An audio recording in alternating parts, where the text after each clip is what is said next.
প্রিয় ছাত্রছাত্রীবৃন্দ, আজকে আবার তোমাদের আমার চ্যানেলে স্বাগত জানাচ্ছি।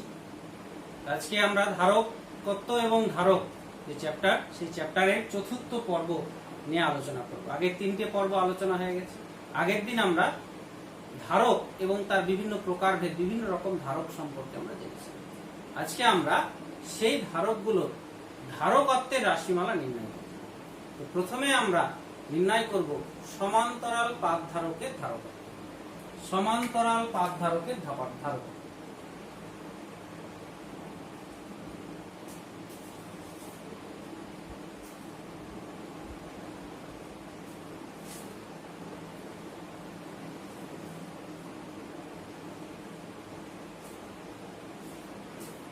Capacitance of parallel plate capacitor. তো প্যারালাল প্লেট ক্যাপাসিটর কি বললাম?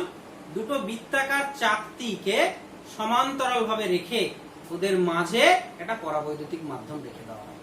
তো আমরা ছবিতে কিন্তু এইভাবে দেখাই, বৃত্তাকার চাকতিটা আমরা দেখাই না, এরকম দুটো সমান্তরাল পাত দেখাই। যে পাতে এটা হচ্ছে গ্রাউন্ড আর এটা হচ্ছে আহিত। কতটা আধানে? কিউ আধানে আহিত, আর প্রত্যেকটা পাতের ক্ষেত্রফল বলছি আমরা আলফা। আর এর মাঝে যে পরাবৈদ্যুতিক মাধ্যম আছে তার পরাবৈদ্যুতিক ধ্রুবক হচ্ছে কে। এবং এই পাত দুটির মাঝের দূরত্বটা হচ্ছে ডি।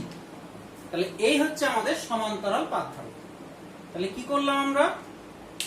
কিউ আধানে আলফা ক্ষেত্রফল বিশিষ্ট দুটো বৃত্তাকার চাকতিকে ডি দূরত্বের ব্যবধানে রেখে মাঝে কে পরাবৈদ্যুতিক মাধ্যম দ্বারা পূর্ণ করা হয়েছে, দিয়ে তারা একটা সমান্তরাল পাত ধারক। এবার তড়িৎ আবেশের জন্য কি করবে? এই দিকে ঋণাত্মক আধান আবিষ্ট হবে আর এই দিকে ধনাত্মক আধান আবিষ্ট হবে, সেটা ভূমিতে চলে যাবে। তাহলে এবার ধারকের মোট আধান আমরা কি যে কোনো একটা পাতের আধানকে বলেছি, তাহলে ধারকের আধান হচ্ছে কিউ। তাহলে একক ক্ষেত্রফলে আধান কত?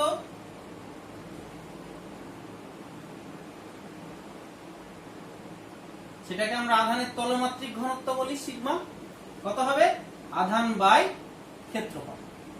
তাহলে আধান হচ্ছে কিউ, ক্ষেত্রফল হচ্ছে সিগমা। তাহলে এই হচ্ছে আমার তলমাত্রিক ঘনত্ব। এবার আমরা গাউসের উপপাদ্য থেকে দেখেছিলাম যে কোন একটা আহিত পাতের কাছাকাছি কোন বিন্দুতে তড়িৎ ক্ষেত্র প্রাবল্য আমরা নির্ণয় করেছিলাম। তাহলে আহিত পাতের কাছাকাছি কোন বিন্দু তড়িৎ ক্ষেত্র প্রাবল্য, একটা আহিত পাত তার কাছাকাছি কোন বিন্দুতে তড়িৎ ক্ষেত্র প্রাবল্য আমরা কি দেখেছিলাম? যদি এর তলমাত্রিক ঘনত্ব সিগমা হয় তাহলে ই সমান সমান 1/2 সিগমা বাই 2 ইপসাইলন 0।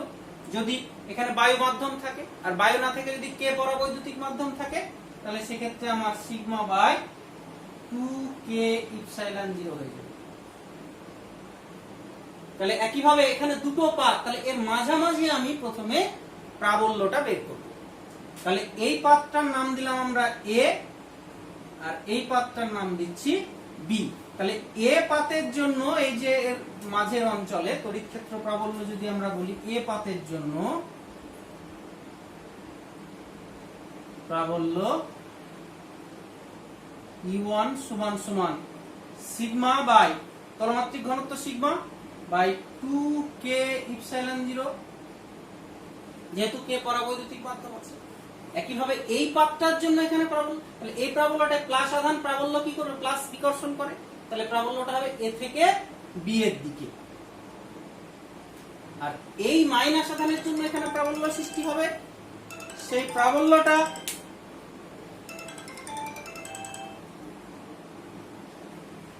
তাহলে এই যে এই বি পাত, এই মাইনাস আধানের জন্য এই মাঝের অঞ্চলটায় প্রাবল্য কত হবে? তাহলে বি পাতের জন্য প্রাবল্য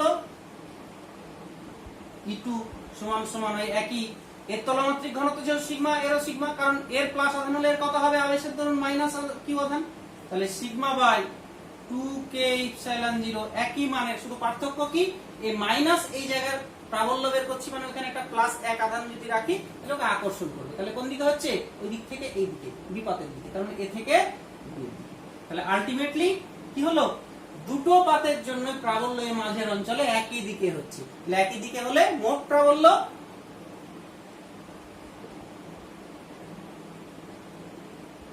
ই সমান সমান E1 প্লাস E2, দুটো যদি যোগ করি আমরা তাহলে হাফ আর হাফ এক হয়ে যাবে সিগমা বাই কে ইপসাইলন 0। তাহলে এই হলো আমার প্রাবল্য, দিকটা হচ্ছে এ থেকে বি এর দিকে। তাহলে আমরা প্রাবল্য পেয়ে গেলাম। প্রাবল্য কথার মানে ওইখানে যদি আমরা একটা একক ধনাত্মক আধান রাখি তাহলে তার উপর এতটা বল কাজ করবে। তাহলে একটা একক ধনাত্মক আধানকে বি থেকে এ বিন্দুতে নিয়ে যেতে কৃতকার্য কত হবে? বল ইনটু সরণ। সরণটা কত? ডি। আর যতটা কাজ করতে হয় এক পথ থেকে এক বিন্দু থেকে আরেক বিন্দুতে তড়িৎ ক্ষেত্রের কোন একটা একক ধনাত্মক আধানকে নিয়ে যেতে যে কাজ করতে হয় সেটাই কি? ওই বিন্দু দুটো বিভব পার্থক্যের সঙ্গে সমান। তাহলে অতএব এই পাত দুটোর বিভব পার্থক্য, পাত দুটির বিভব পার্থক্য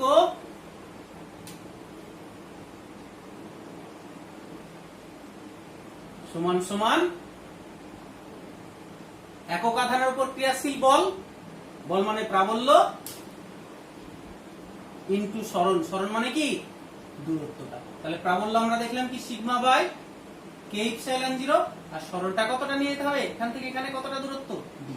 তাহলে sigma D by K epsilon 0। তাহলে এই হচ্ছে আমার বিভব পার্থক্য ওই পাত দুটোর মধ্যে। তাহলে অতএব ধারকত্ব আমরা জানি সি সমান সমান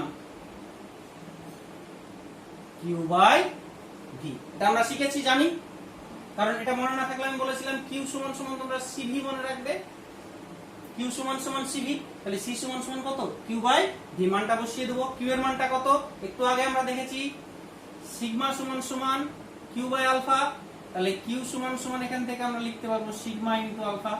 তাহলে এখানে sigma into alpha by V এর মান হচ্ছে sigma D by K epsilon 0। তাহলে সিগমা সিগমা কেটে যাচ্ছে, এটা উপরে চলে যাবে। তাহলে সি সমান সমান হয়ে যাচ্ছে দেখো কে ইপসাইলন 0 আলফা বাই ডি। এই হচ্ছে আমার সমান্তরাল পাতের ধারকত্ব, সমান্তরাল পাত ধারকের ধারকত্ব। সমান্তরাল পাত ধারকের ধারকত্বের রাশিমালা হচ্ছে এটা। এটা দিয়ে কিন্তু আমাদের অঙ্ক আছে। এটা আমরা করলাম কিন্তু এসআই পদ্ধতিতে। যদি সিজিএস এ করতাম, সিজিএস এ ওই প্রাবল্যটা কিন্তু সিজিএস পদ্ধতিতে প্রাবল্যটা হতো ই সমান সমান হতো 4 pi by K into sigma.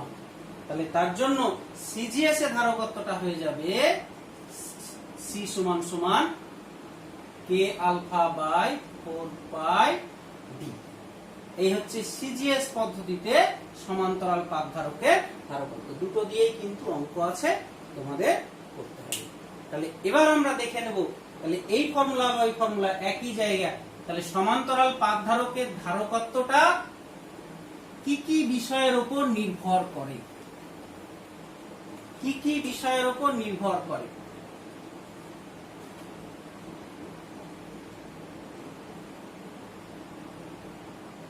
একদম সিম্পল ব্যাপার, এখান থেকে তোমরা পেয়ে যাবে।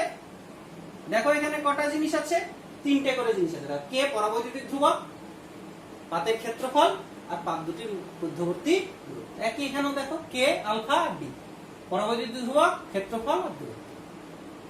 তাহলে এক নম্বর, এই ক্ষেত্রফলের সঙ্গে বাকিগুলো যদি ধ্রুবক থাকে তাহলে ক্ষেত্রফল বাড়লে ধারকত্ব কিভাবে বাড়বে? উপরে আছে। তাহলে সি প্রপোর্শনাল টু আলফা, ক্ষেত্রফলে সমানুপাতিক। ক্ষেত্রফল বাড়লে ধারকত্ব বাড়ে। অন্যান্যগুলো যদি দূরত্ব আর যদি পরাবৈদ্যুতিক মাধ্যমটা ঠিক থাকে। দুই নম্বর হচ্ছে দেখো পাত দুটির মধ্যে দূরত্ব যদি বাড়ে তাহলে কি সম্পর্ক উপর নিচে আছে? ব্যস্ত সম্পর্ক। পাত দুটির মধ্যে দূরত্ব বাড়লে ধারকত্ব কমবে যদি পরাবৈদ্যুতিক ধ্রুবক আর ক্ষেত্রফল ঠিক থাকে। নেক্সট হচ্ছে ধারকত্বটা পরাবৈদ্যুতিক ধ্রুবকের সমানুপাতিক।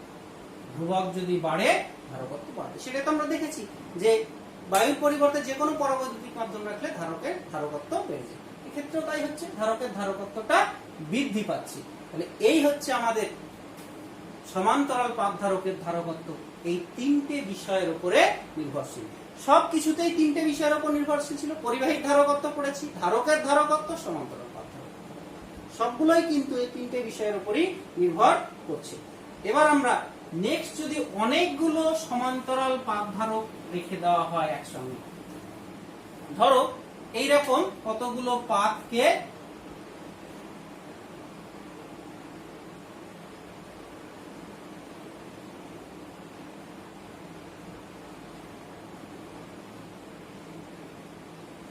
এইরকম অনেকগুলো পাত একসঙ্গে মিলে সমান্তরাল পাত ধারক তৈরি করেছে।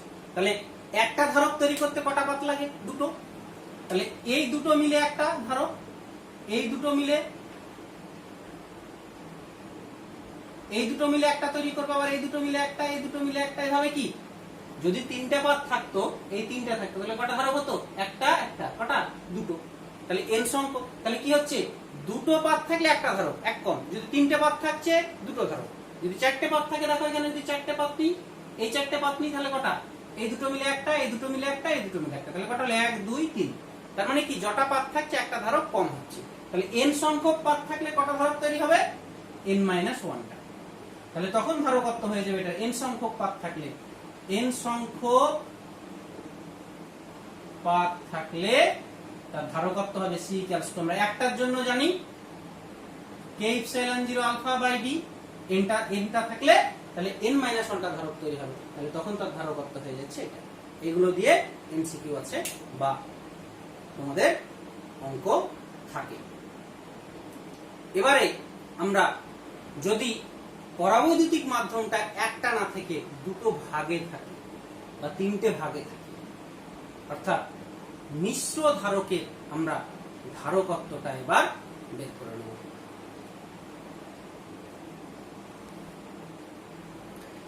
কি নিলাম আমরা? যেটা আলফা ক্ষেত্রফল বিশিষ্ট দুটো বৃত্তাকার চাকতিকে ডি দূরত্বের ব্যবধানে রেখেছি, যাতে কিউ আধানে আহিত করা আছে, আর অপরটা ভূমির সঙ্গে সংযুক্ত। এবার ওদের মধ্যবর্তী মাধ্যমটা একটা টি বেধের K2 পরাবৈদ্যুতিক মাধ্যম রাখা আছে, আর বাকিটা D - T বেধ টুকুটা K1 পরাবৈদ্যুতিক মাধ্যম দ্বারা পূর্ণ করা আছে। অর্থাৎ এই পরাবৈদ্যুতিক মাধ্যম মিলে একটা ধারক তৈরি করবে, এই একটা ধারক, অর্থাৎ মিশ্র অবস্থায় ধারকটা তৈরি করছে। তাহলে এই যে পাতের জন্য, এই অঞ্চলটার জন্য K1 পরাবৈদ্যুতিক মাধ্যমে প্রাবল্য E1 সমান সমান কত হবে বলো? একটু আগেই দেখলাম আমরা সিগমা বাই K ইপসিলন 0, এখানে Kটা K1, তাই K1 হবে। তাহলে এর তলমাত্রিক ঘনত্ব সিগমা ইকুয়ালস টু একই, কিউ বাই কত? আলফা। বা এখান থেকে আমরা কিউ সমান সমান লিখতে পারবো সিগমা ইনটু আলফা, পরে যখন দরকার হবে বসিয়ে নেব। একইভাবে এই পাতের ভেতরে এটা যদি প্লাস কিউ আধান হয়, তাহলে এটা আধান কত হবে? এটা মাইনাস আধান কত হবে? Minus Q. তাহলে তলমাত্রিক ঘনত্ব তো একই হবে। তাহলে অতএব এই K2 পরাবৈদ্যুতিক মাধ্যমের ভিতরে এই প্রাবল্যটা E2 সমান সমান sigma by K2 into epsilon 0। তাহলে এবার এইটুকুর জন্য বিভব তৈরি হবে কতটা? এখানকার প্রাবল্য ইনটু এটার দূরত্ব। এইটুকুর জন্য বিভব তৈরি হবে এখানকার প্রাবল্য ইনটু এইটুকু। তাহলে মোট বিভব যেহেতু স্কেলার রাশি, V equals to E1 into কতটা দূরত্ব? এর মধ্যে দূরত্ব D - T। একইভাবে এটার জন্য কত হবে? E2 into T। তাহলে কত হয়ে যাচ্ছে? E1 এর মান কত? Sigma by K1 epsilon 0 D - T plus এটা হচ্ছে sigma by K2 epsilon 0 into T। তাহলে কি কমন আসছে? দেখো কমনে চলে আসছে সিগমা বাই ইপসিলন 0 কমনে আসছে, তাহলে থাকছে D - T by K1 plus T by K2। তাহলে এই গেল আমার বিভব। তাহলে অতএব ধারকত্ব C সমান সমান আমরা জানি Q বাই V। তাহলে Q এর মানটা এখান থেকে বসাবো, sigma into alpha by V এর মানটাই তো পেলাম sigma by epsilon 0 D - T by K1 plus T by K2 সমান সমান এই সিগমা কেটে যাচ্ছে, ইপসিলন 0টা উপরে চলে যাবে। তাহলে হয়ে যাচ্ছে আমার epsilon 0 into alpha by D - T by K1 plus T by K2। এই গেল আমার মিশ্র সমান্তরাল পাত ধারকের ধারকত্ব। যদি দুটো না থেকে আরো এক্সট্রা থাকতো তাহলে কি হতো? এটা এখানকার বেদ বাই ধারকত্ব এই পরাবৈদ্যুতিক ধ্রুবক, আর একটার বেদ বাই পরাবৈদ্যুতিক plus plus plus plus dot dot dot কি হতো, আরো প্লাস প্লাস প্লাস এভাবে হয়ে যেত। এইভাবে আমরা মিশ্র অবস্থায় সমান্তরাল পাত ধারকের ধারকত্বটা নির্ণয় করতে পারি। নেক্সট আমরা নির্ণয় করব সেটা হচ্ছে যে কোন একটা এই যে ধারকটা ভেতরে একক আয়তনের শক্তি কতটা সঞ্চিত হবে, বা এটাকে বলা হয় শক্তি ঘনত্ব। ধারকের অভ্যন্তরে শক্তি ঘনত্বের রাশিমালা আমরা নির্ণয় করব। তাহলে আমরা একটা ধারক নিয়েছি, যে ধারকটার আধান হচ্ছে কিউ, তলমাত্রিক ঘনত্ব হচ্ছে সিগমা, পাত দুটির মধ্যে দূরত্ব ডি, আর ক্ষেত্রফল হচ্ছে আলফা। তাহলে এই ধারকটার আয়তন কত হবে, সমান সমান ক্ষেত্রফল ইনটু উচ্চতা। তাহলে ক্ষেত্রফল হচ্ছে কত, আলফা ইনটু উচ্চতা বা বেদ যাই বলি না কেন সেটা হচ্ছে ডি। তাহলে এবারে এই যে ধারকটা আমরা দেখলাম, তাহলে এই ধারকের তলমাত্রিক ঘনত্ব সিগমা সমান সমান কত, সিগমা সমান সমান কিউ বাই ক্ষেত্রফল। তাহলে এখান থেকে আমরা বলতে পারবো কিউ সমান সমান সিগমা ইনটু আলফা। এবারে আমরা এর বিভবটা কত হবে, তাহলে এই যে দুটো পাতের মাঝের বিভবটা কত হবে আমরা বের করে নিতে পারবো। বিভবটা হবে ভি সমান সমান, আমরা জানি ই সুষম তড়িৎ ক্ষেত্র যদি প্রয়োগ করা থাকে এখানে, তাহলে ই ইনটু ডি। আর আমরা সমান্তরাল পাত ধারকের ধারকত্ব একটু আগে দেখলাম, সি ইকুয়ালস টু কত, কে ইপসাইলন 0 আলফা বাই ডি। তাহলে অতএব আমরা তো জানি একটা ধারকে সঞ্চিত শক্তি কত হয়, ইউ সমান সমান half C into V square. এটা আমরা আগে শিখেছি ধারকে সঞ্চিত শক্তি। তাহলে বসিয়ে যদি দিই, তাহলে হাফ সি এর মানটা হচ্ছে K epsilon 0 alpha by D into V square, V মানে ই ইনটু ডি তার স্কয়ার। তাহলে একটা ডি কেটে যাবে, তাহলে সমান সমান হয়ে যাচ্ছে হাফ কে ইপসাইলন 0 আলফা ই স্কয়ার ডি। এই হচ্ছে আমার ধারকে ওই ধারকটায় সঞ্চিত শক্তি। তাহলে একক আয়তনে সঞ্চিত শক্তি যেটা হয়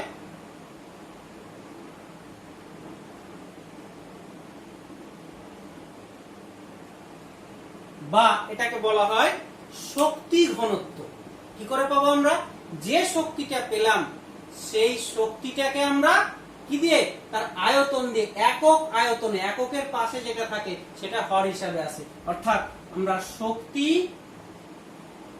বাই আয়তন করব। তাহলে শক্তিটা আমরা পেয়ে গেছি আর আয়তনটা জানি, বসিয়ে দেব মানটা, বসিয়ে দিলে কত আসে দেখব। তাহলে মানটা বসিয়ে দিই, সমান সমান half K epsilon 0 alpha square D by আয়তনটা হচ্ছে আলফা ডি। তাহলে এই আলফা আলফা ডি বি কেটে গেল, তাহলে এটা কত হচ্ছে হাফ কে ইপসাইলন 0 স্কয়ার। এবার যদি এই কে ইপসাইলন 0 কে আমরা লিখতে পারবো কত, হাফ ইপসাইলন ইনটু স্কয়ার। তাহলে এই হচ্ছে কোন পরাবৈদ্যুতিক মাধ্যমে সঞ্চিত শক্তি ঘনত্ব। কোন বিন্দুর চারপাশে একক আয়তনের শক্তি হচ্ছে এতটা। যদি বায়ু মাধ্যম হতো, বায়ু হলে আমরা কি বসাতে পারতাম, ওই কে এর মানটা কত 1 যদি বসিয়ে দিই, তাহলে শক্তি ঘনত্ব হয়ে যাচ্ছে হাফ ইপসাইলন 0 স্কয়ার। তাহলে এতটা তার শক্তি ঘনত্ব পাওয়া যায়। তাহলে এই শক্তি ঘনত্বের একক কি হবে, শক্তির একক বা আয়তনের একক। শক্তি ঘনত্বের একক, তাহলে শক্তির একক কি জানি আমরা, জুল, আর আয়তন হচ্ছে মিটার কিউব। তাহলে এই শক্তি ঘনত্বের একক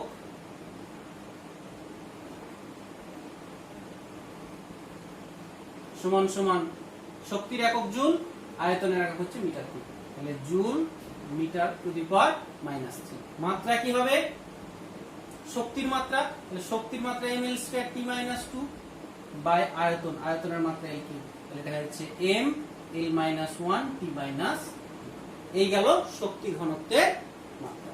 এবার আমরা নেক্সট আরো যে দুটো ধারকের কথা আমরা পড়েছি প্রকারভেদে, গোলীয় ধারক আর হচ্ছে চোঙাকৃতি ধারক।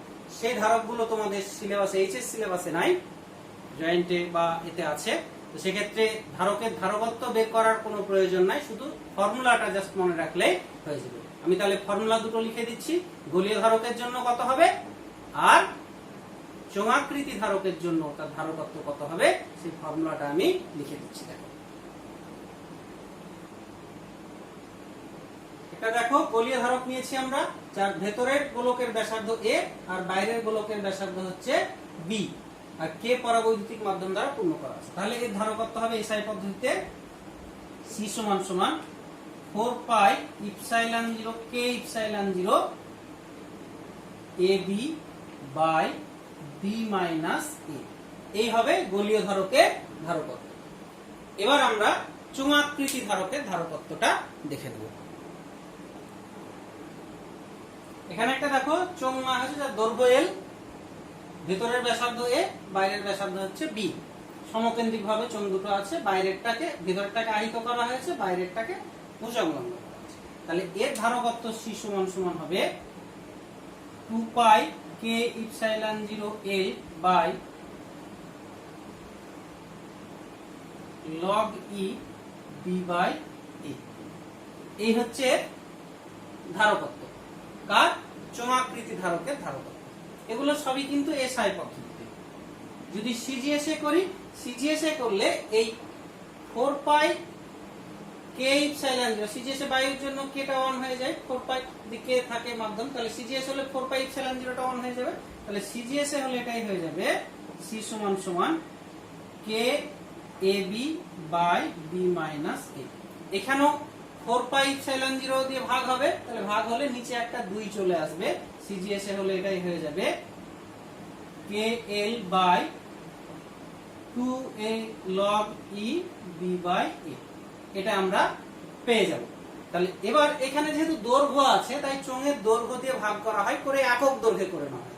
একক দৈর্ঘ্যে করে নিলে এলটা থাকবে না, তখন সেটা ধারকত্ব পাওয়া যাবে। এই হচ্ছে আজকে আমাদের বিষয়। আজকে এই পর্যন্তই, আবার পরের ক্লাসে দেখা হবে। ভালো থাকো, সুস্থ থাকো।